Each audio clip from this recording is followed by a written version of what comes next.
అందరికీ నమస్కారం అండి.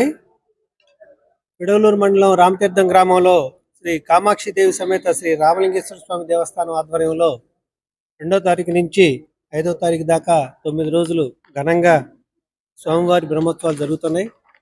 ఇందులో భాగంగా 27వ తేదీన ధ్వజారోహణం, 28వ తారీఖున చిలక వాహనం, 29వ తారీఖున హంసవాహనం, 30వ తారీఖున పులివాహనం, 1వ తేదీన రావణ సేవ, 2వ తేదీన నంది సేవ, 3వ తేదీన రథోత్సవం జరుగుతుంది.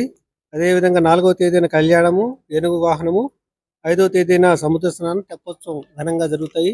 దీనికి సంబంధించి ఈ రోజున విడవలూరు మండలంలోని అన్ని శాఖల వారితో కూడా ఒక కోఆర్డినేషన్ కమిటీ మీటింగ్ ఏర్పాటు చేయడం జరిగింది. ఇందులో ఎండోమెంట్ డిపార్ట్మెంట్ వారు, electricity department, RWS, marine, police, అలాగే తహసీల్దార్గా మేము లా అండ్ ఆర్డర్ సిచ్యువేషన్ సంబంధించి వీటిని కూడా అందరితో మాట్లాడటం జరిగింది. అదేవిధంగా విద్యుత్ శాఖ వారిని ఈ బ్రహ్మోత్సవాలు జరిగే 9 రోజులు కూడా ఎటువంటి అవరోధాలు లేకుండా నిరంతరాయంగా కరెంట్ సరఫరా చేయాలని చెప్పి కోరడం జరిగింది. దానికి సంబంధించి అదనపు ట్రాన్స్ఫార్మర్ కూడా అవసరమైతే ఏర్పాటు చేయాల్సిందిగా వారిని కోరడం జరిగింది. వారు అదేవిధంగా చేస్తామని చెప్పారు.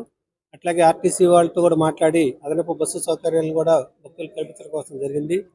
Medical and health and medical department వారితో మాట్లాడి స్థానిక వైద్యాధికారితో మాట్లాడేసి దానికి సంబంధించిన మెడికల్ క్యాంప్ పెట్టడం, అందులో భక్తులకు అవసరమైనటువంటి మందుల్ని, తగినంత సిబ్బందిని కూడా తప్పనిసరిగా ఏర్పాటు చేయాలని చెప్పడం జరిగింది.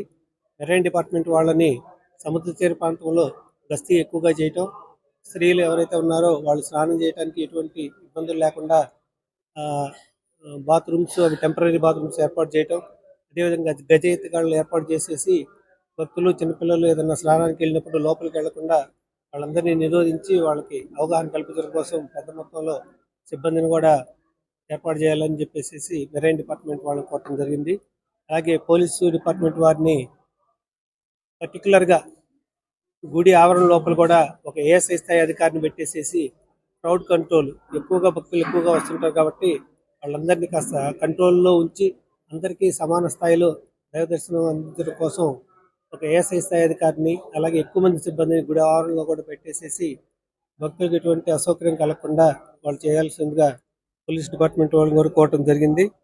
అలాగే ఆర్డబ్ల్యూఎస్ వారిని వచ్చేటప్పటికే భక్తులకి అవసరమైనటువంటి త్రాగునీరు, పరిశుద్ధమైన త్రాగునీరు ఎటువంటి ఇబ్బందులు లేకుండా కంటిన్యూగా సరఫరా చేయాల్సిందని చెప్పి వాళ్ళని కూడా కోరటం జరిగింది.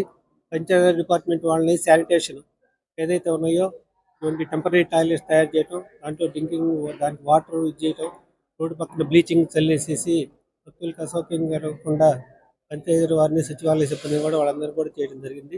అలాగే ఎండోమెంట్ మన ఎగ్జిక్యూటివ్ ఆఫీసర్ వారి ఆధ్వర్యంలో మేమందరూ ఒక సమన్వయ కమిటీగా ఏర్పడి భక్తులకి ఏమేమి అవసరాలు ఉన్నాయి, ప్రజల నుంచి కూడా ఫీడ్బ్యాక్ తీసేసుకొని వాళ్ళ అభిరుచుల మేరకు కూడా వాళ్ళు ఇచ్చినటువంటి సలహాలను, సూచనలు కూడా తప్పకుండా పాటించి ఈ 9 రోజులు స్వామివారి బ్రహ్మోత్సవాలు సక్రమంగా జరిగేట్టుగా ప్రభుత్వ స్థాయిలో మేము పనిచేస్తాము. అదేవిధంగా ప్రజలు, భక్తులు కూడా వీటందరూ కూడా పెద్ద ఎత్తున పాల్గొని ఈ స్వామివారి బ్రహ్మోత్సవాలని జయప్రదం చేయవలసిందిగా కోరుతున్నాను.